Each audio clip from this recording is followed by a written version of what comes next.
কারা যেন বলে আমরা শরিয়া চাই না, আবার কারা যেন বলে দুদিন আগে শুনলাম যে শরিয়া আমরা বাস্তবায়ন করব না।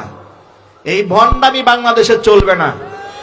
মনে রাখবেন, আপনি নাম দেবেন ইসলামী দল আর আপনি বলবেন আমি শরিয়া করব না, তাহলে কি ঘোড়ার ডিমের জন্য আপনাকে ভোট দেবে মুসলমান?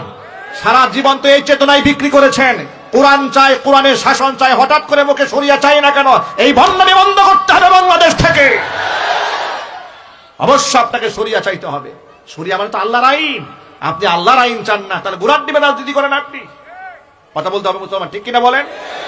এই জন্য প্রত্যেকটা রাজনীতিবিদের ধর্মীয় কনসেপ্ট জাতির সামনে পরিষ্কার করতে হবে। শুধু আমাদেরকে ধোঁকা দিয়ে বোকা বানায় বলবেন ইসলাম বিরোধী কিছু হবে না, তা আমরা মানব না।